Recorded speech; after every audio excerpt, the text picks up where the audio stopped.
showers and a high of 56. Tuesday will be mainly cloudy and cooler with a high of 43. With your AccuWeather forecast, I'm meteorologist Joe Lundberg. From local sports to national newsmakers, this is the show everybody is talking about. Live from the Granite State, it's Mike and the Hoss on the Pulse of New Hampshire. Good morning and welcome to the Mike and the Hoss Show, powered by the Yum Shop and the Pulse of New Hampshire. I'm Mike Danae, and alongside Charlie Hossack, we are Mike and the Hoss. Charlie, dog, how we doing? Beautiful outside. Doesn't get any better than a good November nice day. Yeah, it is. It's going to be nice and it's going to be sunny, and it was warm. I was outside earlier this morning, and it just it felt great. You know me, we're inching closer and closer to the season of yuck. It started with the time change, and nothing more frustrating. I don't know how you guys feel about this, but for me, that like when it gets dark at 4:30, 4:45, and then by like 5:15, I feel like it's midnight. And I'm like my whole circadian rhythm is off, and I don't know. I don't like it, and it's interesting because at some point in my life, I'm going to move south. I'm going to move to warmer weather, and it's funny because when I talk to my friends and relatives that live down there, it doesn't get dark at 4:30 in Florida. It's still getting dark later because you're closer to the equator. Not much later. I mean, it's still it's like 5:30 in the winter. I'm sure you know this. The boys are talking about going to Iceland, and it's 3 hours of daylight in Iceland in the winters. 3 hours of daylight. So but you're going to chase. You're chasing the northern lights, and you're going to the Blue Lagoon and all that. I could live with that. I couldn't live there, but I certainly wouldn't mind traveling there. So. But on the other side, in Alaska, your days last forever. I mean, there's like 4 hours a night when it's in the summer. We were out there a couple of years ago, and it was pretty cool at 10:30 at night, it being daytime. It'd be light out. You can, I don't know. I could get into that because I could put blackout shades, so I could still sleep, but I would love to have light all the time. I think it'd be amazing. Absolutely. Yeah. One of the best parts about summer is that it doesn't get dark until 8:30 at night. That's one of the best parts about summer. Yeah. Charlie, the NBA has called on us. They heard what we did for MLB in terms of repairing it. Our original was fixing the NBA, but Dog said these days it's probably not a good job to use fixing in terms of repairing the team. So we're going to repair the NBA because they need our help. They heard what we did for Major League Baseball, and Major League Baseball took on many of our suggestions, and it's proven to work out for them. So that's going to be a big part of our show today. Mike and the Hoss is powered by the Yum Shop, located in the heart of downtown Wolfboro, and can be found on the Pulse of New Hampshire radio stations and all over the world on the Pulse of New Hampshire app. You can always catch up and listen to our previous shows on the Pulse Podcast Network, Spreaker, Audible, Amazon Music, or wherever you get your podcasts. The Yum Shop has over 100 varieties of fresh baked goods, including 6 different types of bread and a full-service ice cream bar, and, of course, their most famous item, the gingerbread cookie. Make sure to visit the Yum Shop the next time you're in Wolfboro or online at yumshop.com. And while you're there, enter the discount code of Mike and the Hoss to receive 20% off the Gigi Box. You can join our conversation, 603-228-2080. That is 603-228-2080. And a quick shout-out to the Yum Shop. And you know this, Charlie. Yeah. They did 200 cupcakes. We had an Outsiders Day. We read the book The Outsiders, and so we had a Stay Gold Day. And they made us 200 Stay Gold cupcakes for the kids. And just so you know, I had a little taste, and they were so delicious, and they looked great. Yeah, it was so fun.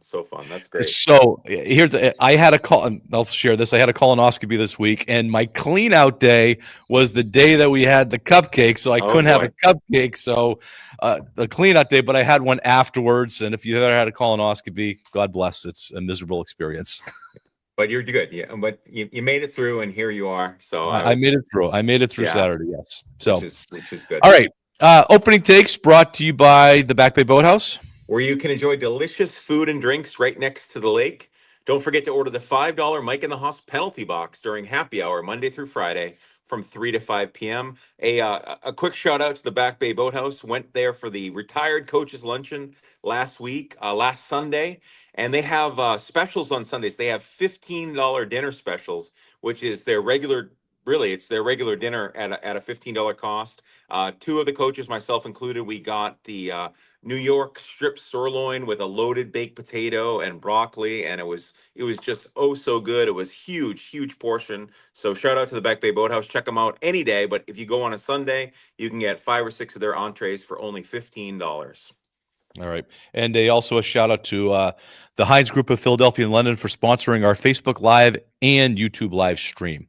All right. As I teased, we're going to repair the NBA. And the reason for this, I don't know if you saw the ratings, that Major League Baseball playoffs did significantly better than NBA playoffs, especially in the finals. And not that that's a big surprise given who was in the finals last year for the NBA. But there was a Canadian team in the finals for the World Series this year, and this does not include any kind of – this is just American broadcasting ratings. And, we talked about this World Series was top 5. I think we did that at overtime, and when we were playing buy or sell, this was a top 5 World Series. And we all kind of agreed based on everything that was there, the star power, the drama, the Game 7, how Game 7 went down. Yeah. But the NBA's ratings have been going down pretty steadily, and just like Major League Baseball's ratings were going down for a while, and it wasn't about the lack of interest necessarily in baseball. It was about the style of play that was being played. And Major League Baseball went in and said, we're gonna address these things. We're gonna listen to Mike and the Hoss, which they did. We're gonna put in a pitch clock, which they did. They're going to take away the shift, which they did. We're going to work on the extra innings, especially in the regular season, which they did. And all of those things made baseball into a much more sellable product. And we saw the ratings go up, and it's past the NBA because baseball was it was football, so NFL, NBA, Major League Baseball, and then hockey. Those were the order that it was going. And Major League Baseball and NBA is flip-flop now. That Major League Baseball is back, and a lot of it has to do with the changes that they made to make that game a quicker game, to make it move more fast-paced, to meet today's society. Mm-hmm.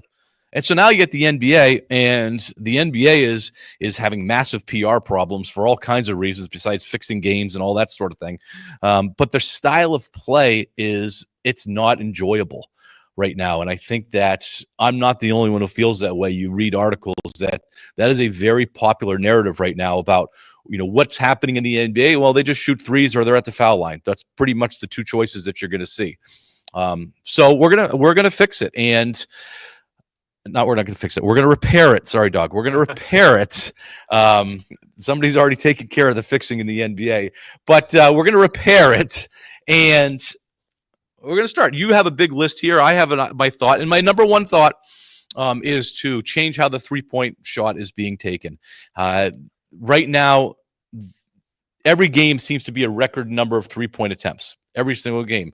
And it's not necessarily a choice in terms of that there's a better opportunity to make that shot. It's a math equation. Because if you take 6 shots and you shoot 33% from the 3, you're going to get the same amount of points if you shoot 50% from the 2. Right. And so they're thinking, well, because the three-point line is so close, these guys are so good that all 10 guys on the court can make threes. And so my number one thing is going to be move the three-point back 3 or 4 feet. Not just 18 inches. Move it back 3 or 4 feet. Make that thing so your percentages are going to be down into the 20-25% to make it. And if somebody makes it, it's a big deal. It's like, when Steph Curry takes a shot from 6 or 7 feet beyond the arc, it's automatic highlight film. It's in the highlight film every single time. That should be the standard 3. So that's my first one.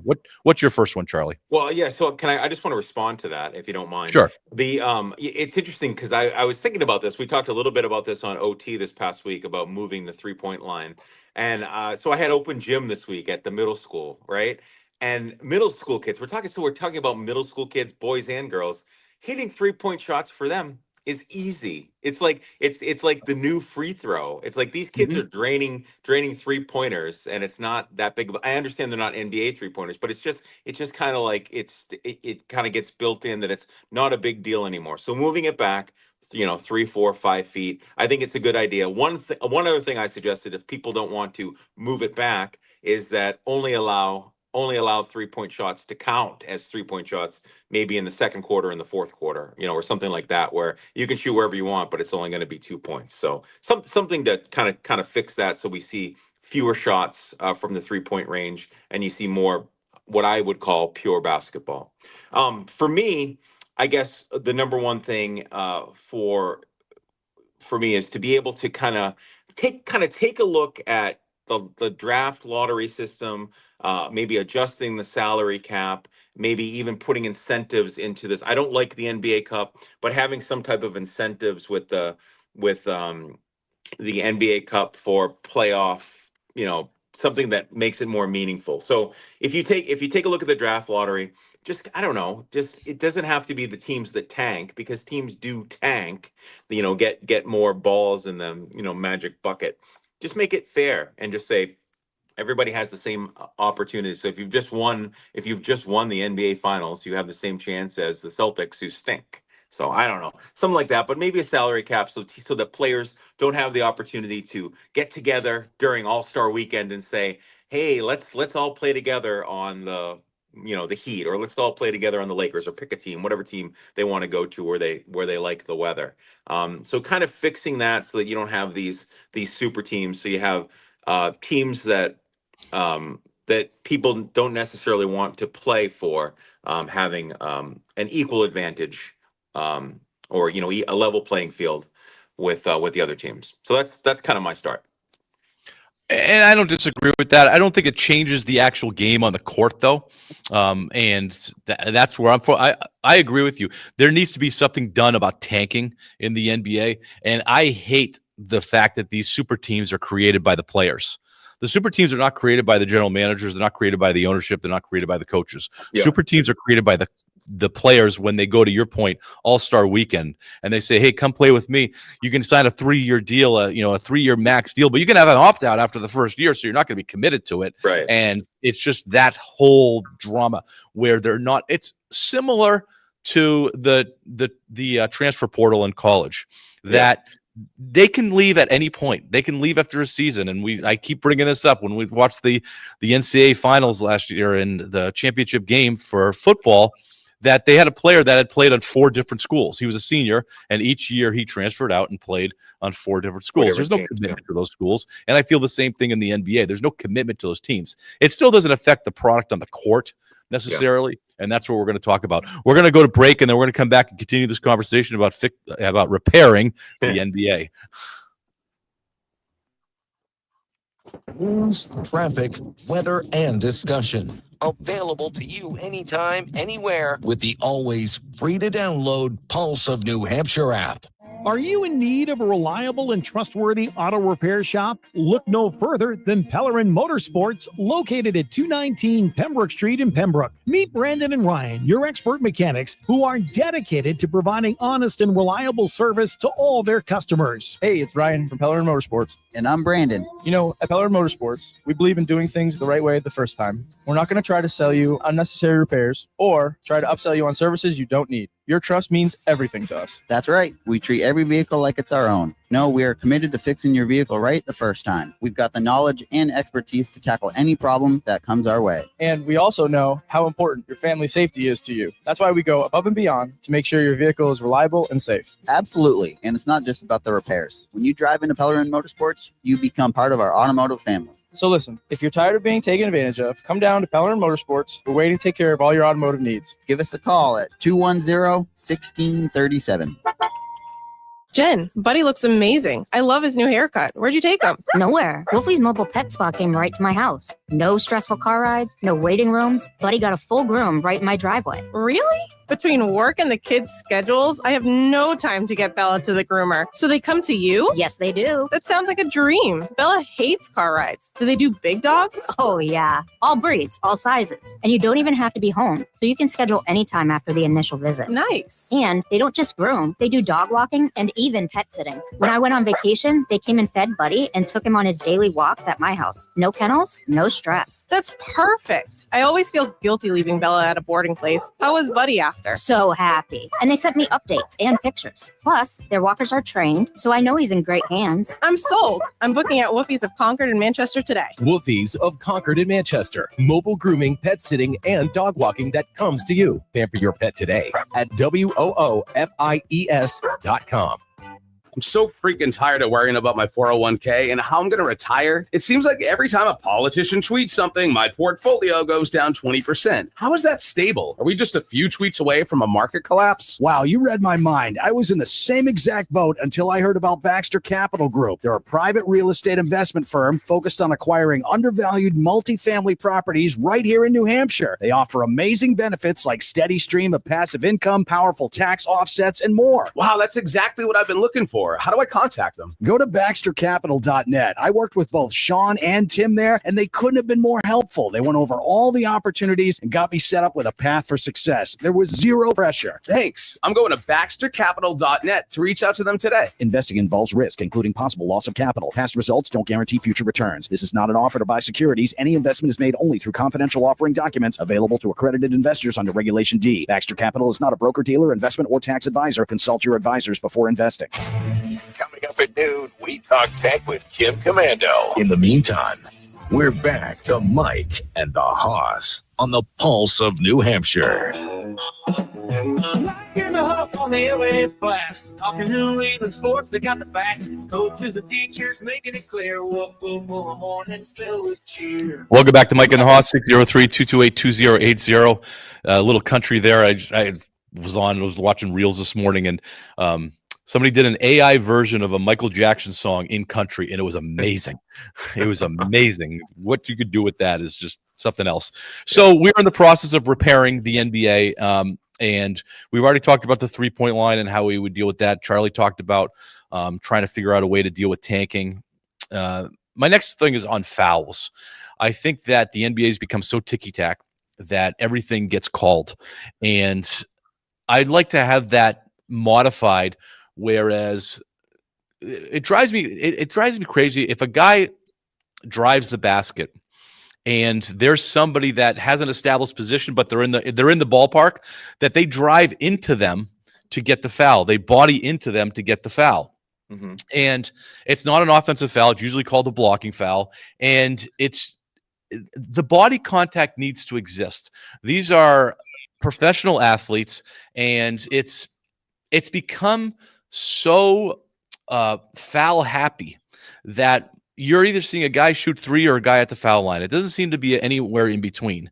What I would like to see them is allow body contact, not checking. I'm not asking for checking or anything like that in hockey, but allow if two guys go up to the ball and their bodies collide, that it's not going to be a foul. It's just the only fouls that I think they really should focus on are when hands are hit, when arms are hit in the action of blocking and so on. Not necessarily body, but when the action are hit. And obviously there's going to have to be some sort of a management of that, but I think that would reduce the amount of reduce those blocking fouls like they do. I like it when the referee and you hear him say, "Oh, you got him on the arm," and fine, that makes sense to me. You got him on the arm, but blocking fouls are the ones that just it's so judgmental, and more often than not, a referee can really control the direction of the game by how he calls blocking, and so that's the one that I would like to see change. What's your next one, Charlie? Would you like so let me ask a little clarification. What if we introduced replays? Coaches had replays, such as other sports. Video, you have video replay. They show it up on the arena screen. Did the defender truly have position? And I don't know, have it more transparent, require the officials to actually communicate with not only the national TV audience, but the crowd and the players, explaining themselves. But I think the referees are calling it how the rules are written now. And I want to change the rules how they're written on what an actual blocking foul is. Okay. And just so that I'm okay with more contact. I'm okay with fewer points being scored. I'm okay with that. I'd like to see the contact it doesn't bother me. I just want to see something where fouls are when somebody gets them on the arm. that's a foul. Or if somebody Just really changing the runs rules. somebody, that's a foul. Yeah. But forcing contact, and we see it at the 3-point line. If a guy takes a three and a guy's running out at him, they make sure that they fall into them, and that's a foul right now. And so they're getting 3. It doesn't make any sense to me, and I think it really reduces the quality of the product.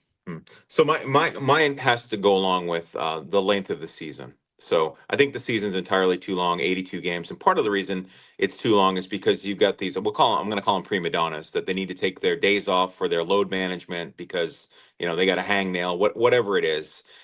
So fix that problem by saying you can't do any more load management days. You can't take days off. So maybe make the season 70 games. So reduce it by 12 games, and that way your star plays every single game. And the fans are going to be able to experience the star every single game. They don't have to worry about, Jason Tatum or Jaylen Brown taking a day off because they, need a break.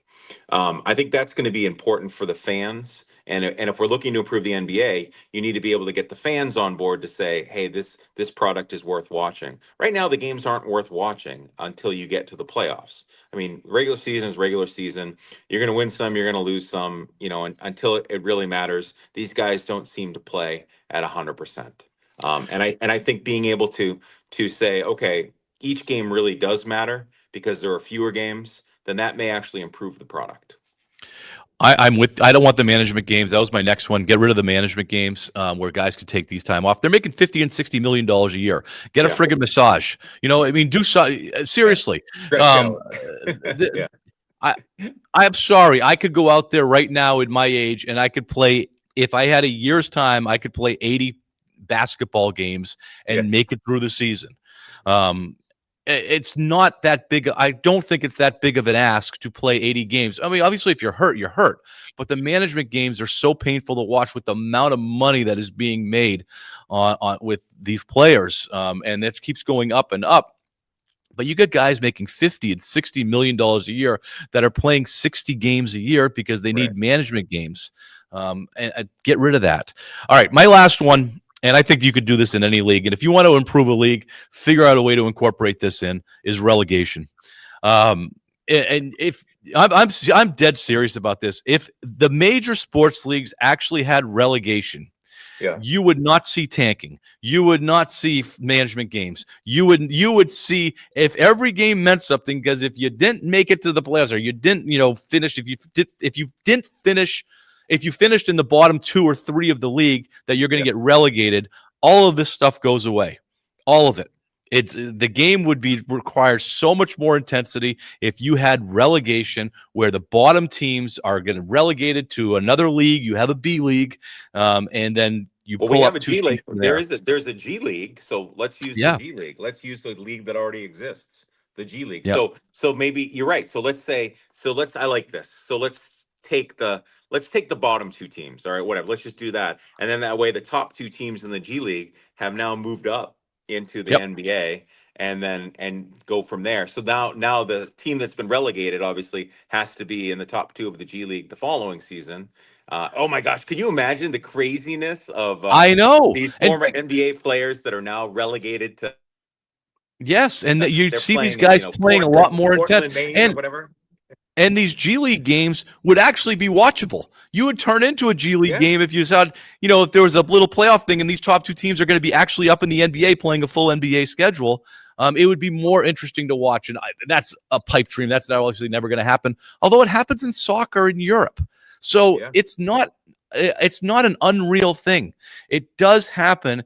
And soccer in Europe is it's so successful. And one of the reasons is that they have so much to lose by they don't tank. They have so much to lose if they do poorly. Just watch Ted Lasso. Just watch Ted Lasso about how important that is. Here's another question, and a thing I was thinking about is if you take the younger fans, all right, so much younger than us guys, they're not following teams, they're following players, right? They have their favorite player. So if their favorite player is, say, Jason Tatum, and Jason Tatum next year plays for the Cleveland Cavaliers, all of a sudden there's Jason Tatum fans, so then they kind of become Cavalier fans. So you've lost this team identity where us older guys here, that I don't care who's playing on the Celtics, I'm rooting for the Celtics. If the entire Celtics move to Miami, I'm not going to become a Miami Heat fan. I'm still going to be a Celtics fan with whoever the Celtics put out on the floor. So Right. you're having that shift where, you know, we see it with our middle school students. You know, they have a favorite player in the NBA, and wherever that player goes to play, that's the team that they're following. You know, next week they have, you know, or the next year they have the different hat or jersey for that player for that team, and no longer are they Celtics fans. So I don't know they need to be able to fix that. The NBA needs to fix that where it's not so hyper focused on the individual player, and they need to get back to the focusing more on the team identity. It sounds like it's a financial incentive for the NBA, the way you described it there, to have these players move because of jersey sales. Jersey sales are a big income generator for not just the NBA, but for most professional sports teams, the jersey sales, and they track that. Yeah. And so if you have, you know, a Jason Tatum, if Jason Tatum were to move teams, going to go to Cleveland in your example, they're gonna sell 1 million jerseys at $85 a piece, if not more, and it's gonna generate money. So, yeah, no, I think it's a good point. I look at it from the perspective as, you know, Mike Trout being my favorite baseball player. I don't ever root for the Angels. I'm never going to root for the Angels. I root for Mike Trout. I root for the Red Sox. You know, that's, you know what I'm saying. I just like him as a player, but I'm not cheering for the team that he's on. So. What are you going to do if Mike Trout gets traded to the Red Sox at some point in his latter days of his career? Because it would be a Red Sox move to you know, pick up somebody who's gotten, you know, pretty much nothing left and, you know, bring him in. But it could be Mike Trout come in as a DH. Would you be okay with that? I don't know how to. You might have to be at my house when I have the conversation with Michelle, saying that, honey, we're going to have to take a loan out because I'm becoming a season ticket holder for the Boston Red Sox purely to see Mike Trout. Yeah, absolutely. So, we got a couple minutes left. Charlie, do you have any other ones? Because we want to do New Hampshire sports real quick. Yeah, no, I mean the other stuff just kind of goes around the experience of the NBA itself. I don't think unlike, you know, I use the NFL as an example. Like, even like, as silly as this sounds, the NFL, when an NFL game is about to start and you have, you know, look at Monday Night Football or even Thursday night or any of these, like, I feel like I'm so excited. I want to run through walls, the music, they get hyped up, the players, you know, they're coming out. The NBA, it's just kind of like, even in the finals, whatever. I don't get excited because they don't do a good job of just getting the fan pumped up. I mean, even being at Celtics games, I go to tons of Celtics games, right? Especially over the years, and it's just, I don't know. You kind of get excited, but it's not like football exciting. It's not even like Bruins exciting. When I went to the Bruins game last year, like, I was just like, I wanted to be out on the ice, and I was just so excited. It was it was awesome. And the NBA, it's just kind of like, So they've got to do a better job with kind of selling that. And I don't know, maybe take a look at the NFL people and figure out how are they doing it? Why are people getting so jazzed up and excited? And in the NBA, it's just kind of like, whatever. Yeah, I don't disagree with you. The NBA needs fixing. They were passed. They were passed by Major League Baseball, and a big part of that is because of the fixes that Major League Baseball did. And you see now, Major League Baseball, one of the reasons why they fixed what they did is because the analytics took over the game. Yeah. And so they had to kind of adjust based on that. That's what's happening in the NBA. We talked about the 3-point shot. That's not, you know, Joe Mazzulla is not saying take more 3-pointers because I like it. Somebody is doing some math for him and saying you have a better chance of winning if you take 3-pointers. That's what they have to combat. They have to combat that part. The shift in baseball happened because of analytics. Yeah. So it's you know, taking away the shift is pushing back on the analytics and say, yes, we understand that that's better defensive play by the numbers, but it's not helping our product. Right. So, all right. We get some New Hampshire sports real quick, Charlie. It's going to be very quick. Yeah, New Hampshire sports. Yep, New Hampshire sports is brought to you by Bailey's Bubble. Family-owned and operated Bailey's Bubble in downtown Wolfboro serves the finest ice cream in the state May through October. If you can't make it to Wolfboro for ice cream, you can still order their hot fudge, panucci, and butterscotch sauces at baileysbubble.com. My favorite, of course, is their homemade hot fudge. When placing your order, don't forget to tell them that Mike and the Hoss sent you. We are in the middle of fall sports playoff weekend. Football playoffs for high schools in New Hampshire. Round 1 starts this weekend, quarterfinals. the championship Saturday today in boys and girls soccer. So we'll have champions for our next show, and then championship Saturday in volleyball. We do have some champions I just wanted to go over in the unified soccer. There's only one division, Division 1. Keene beat Exeter to win the championship. So congratulations to Keene for the unified soccer championship. And field hockey has finished. In Division 1 field hockey, Bedford beat Keene. In Division 2 field hockey, Sauhegan beat Bow. And in Division 3 field hockey, St. Thomas beat Masonic. So congratulations to the champions of field hockey, Bedford, Sauhegan, and St. Thomas, and unified soccer, Keene. Congratulations. And we'll have more updates as we go through the weeks, as the football playoffs and soccer playoffs and volleyball play out over the course of the next week. Sounds good. All right, we'll be right back. 107.7 WTPL, the pulse of New Hampshire. Hi, it's Amanda with Grapponi Automotive in Bow and Concord, New Hampshire, and I'm here today with Kate from the Concord Coalition to End Homelessness. Now, just based on the name, you all know that Kate is doing great work, but I wanted her to tell you something about what they have going on. Absolutely. So, the Concord Coalition to End Homelessness, we have our resource center at 238 North Main Street. It's a drop-in center for anyone who's experiencing housing issues to come in and get the help that they need. We have community partners that come in as well and provide their services, so mental health, benefits, and of course, housing. We also have our emergency winter shelter, which runs through from December through March. That's a 40-bed adult male-female facility and low barrier, so anybody can come and use it. We really want to make sure that folks who are unhoused have a warm place to stay in the winter. So if people wanted to help, how can they find you? What's your website? We're at concordhomeless.org, and as a nonprofit, we rely heavily on volunteers. All right, so concordhomeless.org. Thank you so much, Kate. Thank you, Amanda. Hey, it's Big Pete, and this is Repeat from the Appleseed Restaurant in beautiful Bradford, New Hampshire. Today, we'd like to present the Duchess. Soup, that is. That's our signature soup. We've had it since we've been open, 46 years now. It's a blend of cheeses, celery, carrots, onions, all put together, slow cooked, comes out nice and creamy.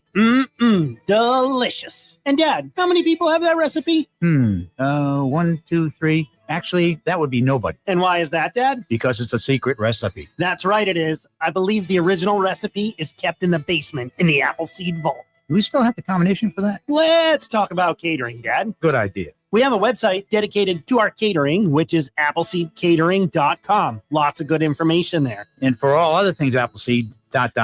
menus, online ordering, up-to-date hours, and even gift cards, check out appleseedrestaurant.com. What's that website again, Dad? You can get anything you want at appleseedrestaurant.com. Oh, great. Now we got to pay Arlo royalties. Scott Lawson of the Lawson Group on standard operating procedures. You should have standard operating procedures for any task, job, piece of equipment, machinery that you work on. And part of that standard operating procedure should be the safety requirements. And the safety requirements don't mean personal protective equipment and guards. It should be the training and education and tools that are required to make the product safely.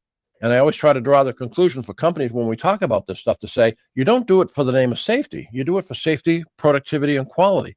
Because all the behaviors that it takes to produce a lot of stuff with high quality are the same behaviors it takes to do it safely. Most companies just don't work that way. So while I have you, do you have any quick kind of advice? Think it through. You do it right the first time. You don't create a lot of scrap. You don't create a lot of waste. You're very efficient with what you do. For workplace safety information on everything from indoor air quality and hazardous materials management to noise exposure, wellness consulting, and workman's comp, it's the Lawson Group. Go to thelawsongroup.com. Get in touch with the show anytime at thepulseofnh.com and on the free-to-download Pulse of NH app. Now, back to Mike and the Haas on the Pulse of New Hampshire. Yeah. Wolfsboro Road. Legends quick to late. Mike on the mic. Playing ball. So much to talk about. We're going to have to get right to it. It's trivia time, Charlie.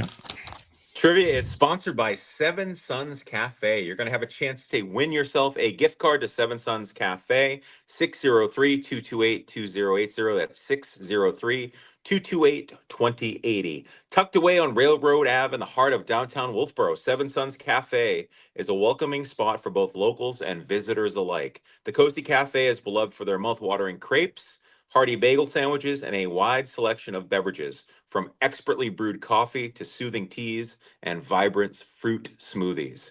On sunny days, enjoy your meal al fresco while soaking in the lively charm of downtown Wolfboro. Whether you're grabbing a quick bite or settling in with a drink, Seven Suns offers a warm and relaxed atmosphere that's hard to beat. The cafe is open Tuesday through Saturday from 7 to 2 p.m. When you stop by, be sure to let them know that Mike and the Hoss sent you. All right, so today's trivia is a little different. It's an actual fill in the blank. So you're going to actually fill in the blank with the athlete's name. In the 1970s, a bumper sticker in Boston. So a bumper sticker, a sticker on the back of a car. This is what this is what it said. Jesus saves, and here's the fill in the blank. This person scores on the rebound. So once again, the bumper sticker said Jesus saves. This person scores on the rebound. I want you to name the NHL Hall of Fame Bruins player that always scored on the rebound. So the bumper sticker, Jesus saves, and this player scores on the rebound. 603-228-2080, 603-228-2080 for a chance to win a gift card to Seven Suns Cafe. Okay. Hall of Fame, the Hall of Fame committee announced the potential people that are going to be, potential players are going to be that are on the ballot anyway. The contemporary baseball era. Yes. What's that? Yeah, I'm sorry. It was the contemporary baseball era committee ballot we're talking about. Yes. And so we have Barry Bonds, Roger Clemens, who obviously have Hall of Fame careers, but were left off with the steroid stuff. Don Mattingly, Dale Murphy. Yep. And then they're going to be joined next month by Carlos Delgado, Jeff Kent, Gary Sheffield, and Fernando Valenzuela. Yes. Fernando. I mean, it's been a little while since we've talked about Hall of Fame and steroids and all that kind of stuff. And we have our thoughts in terms of how these players should be recognized, whether they get it or not, the dark room, the plaque that says that they cheated, whatever. But do you think we're at a point now that the big names obviously are Bonds and Clemens? Yeah. Are we at a point now where they're going to get in? I don't know. It goes back to, and everything goes back to Pete Rose, right? So Pete Rose, is he potentially going to get into the Hall of Fame? And then there's always someone sitting on my shoulder in my ear saying, they cheated, right? Pete Rose cheated. Does he belong in the Hall of Fame? Barry Bonds and Roger Clemens cheated. Do they belong in the Hall of Fame? And I guess, I don't know, maybe my opinion is changing. Maybe that little bird is speaking louder in my ear than before, where, maybe they should not belong in the Hall of Fame. I know we've talked before, and you like the idea of a room, that kind of a special room in the Hall of Fame that says, these guys took PEDs, Pete Rose cheated, whatever, and we're going to put you in there based on your baseball statistics. Maybe I could live with that, but I don't know. I don't know if Barry Bonds and Roger Clemens deserve to be in the Hall of Fame, because yes, they have the numbers, yes, they have the statistics, but they also took steroids. Yeah, I don't think they should be in like everybody else. There needs to be, if they get in, there needs to be a mention that this is one of the things that kind of define their careers. And it's unfortunate because both Bonds and Clemens would have been in first ballot even without the steroids. The way that they were putting up numbers before the steroid era. Yeah. This made them, I don't know. This made them their numbers historical by doing the steroids. It made those numbers historical, but they would have gotten in before. As far as the other ones go, Carlos Delgado, Jeff Kent, Gary Sheffield, I always use that test, is that if you see the name, you should be able to tell by the name if they're a Hall of Famer, and it should be instant. And out of all of these names, excluding Bonds and Clemens, the only one on there that I would say that's a Hall of Famer is Fernando Valenzuela. And my reason is because back in the early 80s when Fernando Mania was happening, he carried baseball for up to 2 or 3 years. He carried baseball. That excitement that he brought, the screwball, which you hadn't seen a screwball being thrown in a long time, looking away like Louis Tiant or looking up in the sky like Louis Tiant. Fernando Mania carried baseball, similar to how Mark McGwire and Sammy Sosa and that in the steroid era, the home run chase, they kind of saved baseball at the time. So that's the only name. short of Bonds and Clemens, and I don't know how you deal with Bonds and Clemens. What Mattingly was a about great player. Dale Murphy was a great player. What But about Mattingly? What about Don Mattingly? He kind of, for me, I'm like, maybe. I mean, Don Mattingly, I don't know. He may I be. think he should- go. Sorry. I was going to say I definitely think he should be in the obviously conversation and considered. I mean, Mattingly was a heck of a baseball player. Yes, and I think the problem for Mattingly is that the Yankees sucked when he was playing. Yeah. And I think he's the victim of just being on a bad team for a lot of his career. Yeah. And you can't say that often about the Yankees, but the Yankees of the late 80s were not very good. And it wasn't until the Joe Torre Yankees and the Derek Jeter Yankees, took over when they got good again. He was just a little bit too early. He was a great player. He was a batting title winner. I think he won the MVP. Did he win the MVP? I don't know if he won the MVP. Dog, did he win the MVP? He won an MVP in '87, I want to say. Yeah. So, I mean, he obviously had the numbers, but yeah, he just doesn't strike me. And I think he's a victim of not playing on very good Yankees teams. Yeah. But I have to. I wish I forgot. I have a Fernando Venezuela bobblehead that I got at a Dodgers game and actually back in the '80s. I got to see if I can pull that out. I'll maybe bring it on the show. Before we go to break, let's do our poll questions because they had to do with a little bit of the NBA, Major League Baseball, and the NFL, which I find interesting given that Game 7 of this World Series was a classic, instant classic, as they would say. And I don't think you really felt that way about the NBA. So, Dog, what do we got for poll this week? You want to do last week's, though, then get to Sure. this week? Yes. Yeah. Okay, gotcha. Do championship series, World Series, Stanley Cup, NBA have to go 7 games to be intriguing? No, 66.7%. Yes, 33.3%. Now begs the question, what's the better Game 7? World Series, Stanley Cup, NBA Finals? That's on X, the Pulse of NH. So you get 3 choices. Originally when we talked about this off air, we did not include the NHL. And so by including the NHL is number 1 for me. And then I'm going to say MLB, and then I'm going to say NBA. That would be my order if I was going to put them. My order would be MLB, NHL, and then NBA. Yeah.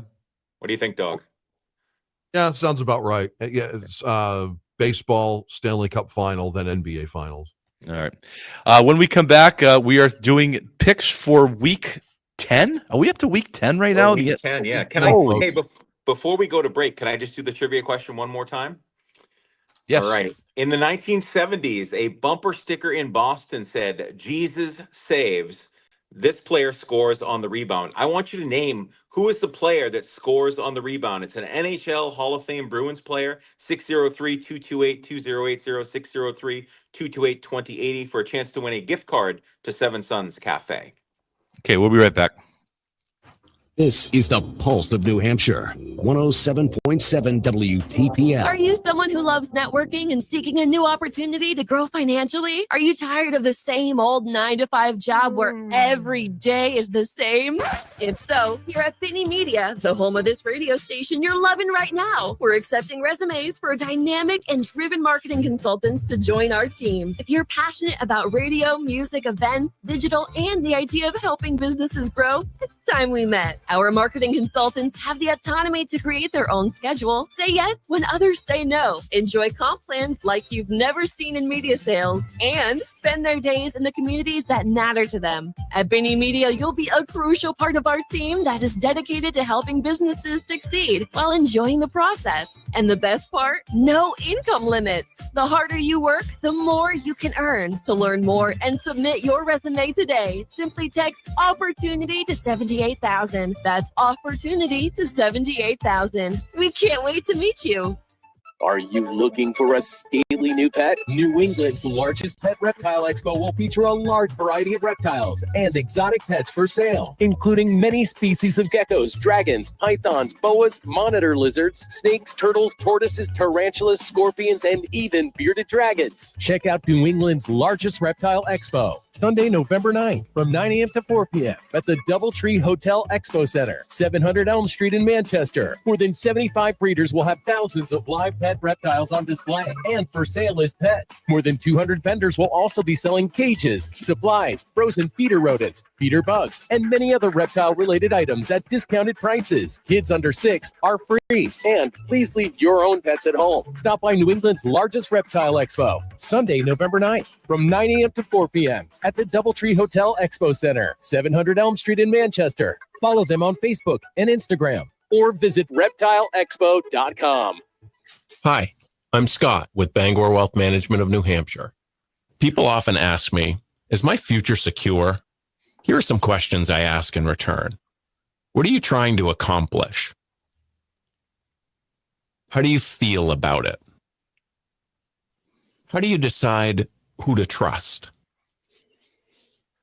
When you think about it, we could all use a few more answers.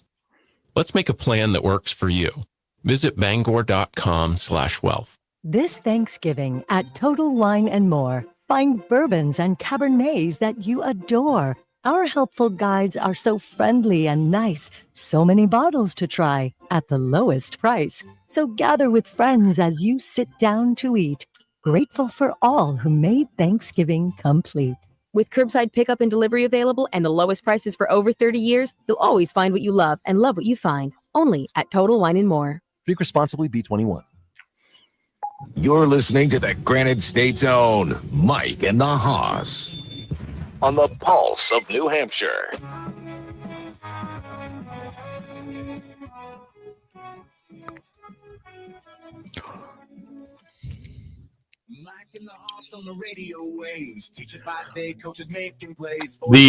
The Boston Bruins 9-7 play tonight against the Toronto Maple Leafs, and the puck drops at 6:30. And the pregame 6:30, puck drops at 7. Sorry, I read that wrong. So the Bruins 9-7, they're rolling. But right now, speaking of hockey, we have a caller for trivia, Jamie from Stratham. What do you have? So if my memory serves me correctly, it was the big guy, number 7, Phil Esposito. That is correct. Yes, you're correct. He was on the bumper sticker. Jesus saves. Phil Esposito scores on the rebound. Congratulations. You won yourself a gift card to the Seven Sons Cafe. We appreciate you listening to the show and, more importantly, giving a call and answering trivia. Thanks so much. Thank you. Thanks, Jamie. All right. So we're going to do picks because I know we're going to try and get the picks in a little bit early because Charlie wants to talk about Tom Brady and the future of cloning. I believe Yes. there be cut a little tease there. I'm hanging on. Week 10, I am hanging on with a 1-game lead. Charlie has been rolling. I think he's like 14-1 over the last 3 weeks, so he's definitely got himself back in the mix. Dog is in 3rd place, so we're going to start. Dog's getting a little panicky. It's pretty awesome because we are all so close. I mean, you're 30-15. I'm 29-16, and Dog is 26-19. It is anybody's game. It's up for grabs. I was worried, Mike, that you were going to run away with this, and that's not the case. Yeah, obviously not. I'd let you guys back in. Anyway, all right, here we go. So game 1, we have the Ravens at the Vikings. All right. So I mean, I think that this is now a game. The Ravens, if you look at the power rankings, Ravens are still up there because they were playing with so many injuries. Now they're going to come back.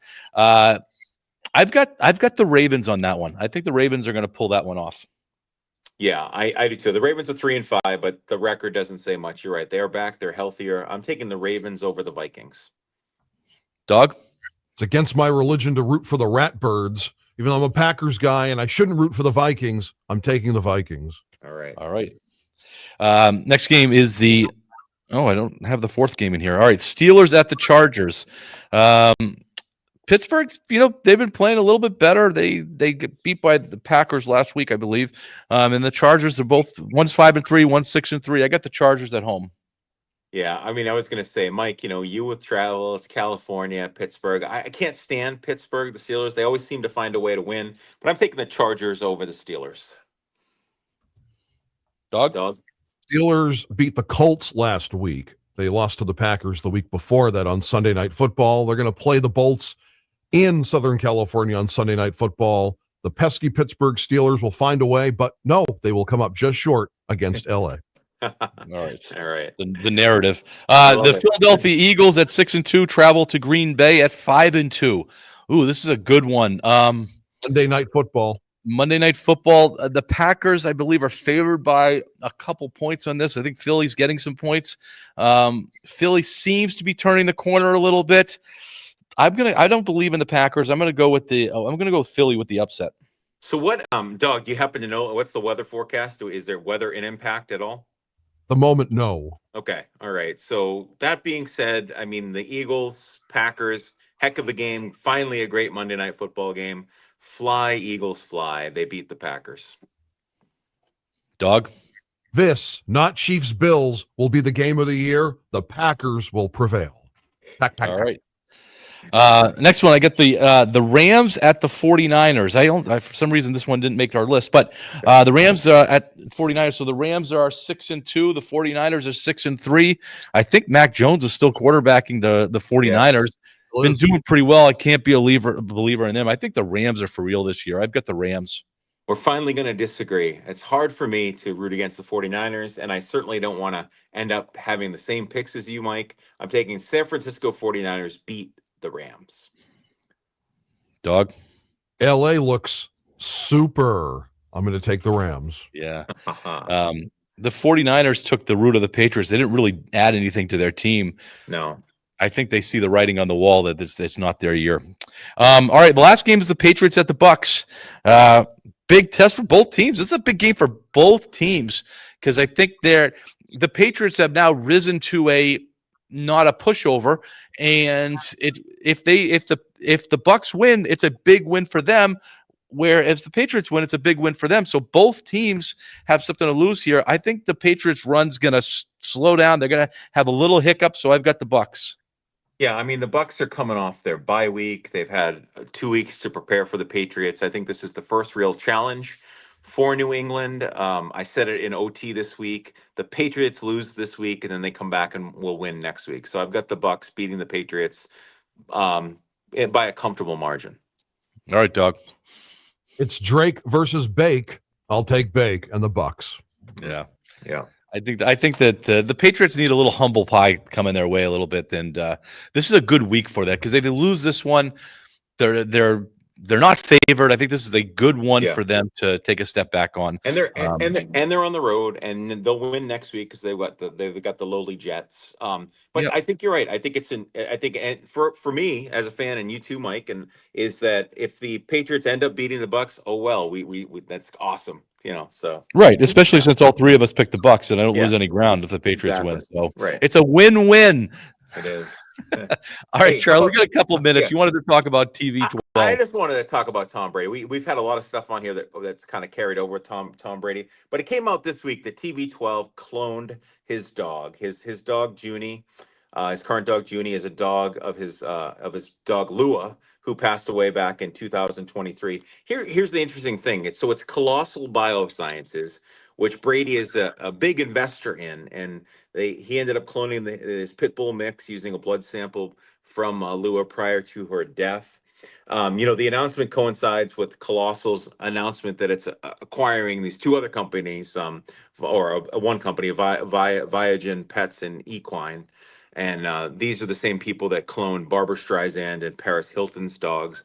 I don't know. This is like a brave new world. This is craziness. I don't like it. I think it's weird. I think it's weird to clone your dog. I mean, I have a dog now that I absolutely adore, but I don't ever want to clone a pet, let alone a human, or going anywhere down that road. I just think it's odd. And Tom Brady, I love Tom Brady. I love TB12, but it's just weird. I mean, how do you guys feel about this? I think of Pet Cemetery.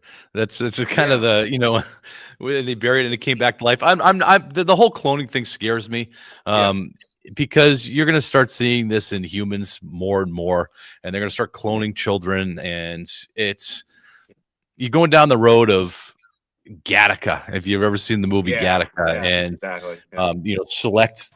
Selection, and I'm not for this. This scares me more than anything. But on the other side, if I had the means, I'd probably clone, a pet if I had him, All right. You know, I mean, if I could, I probably would.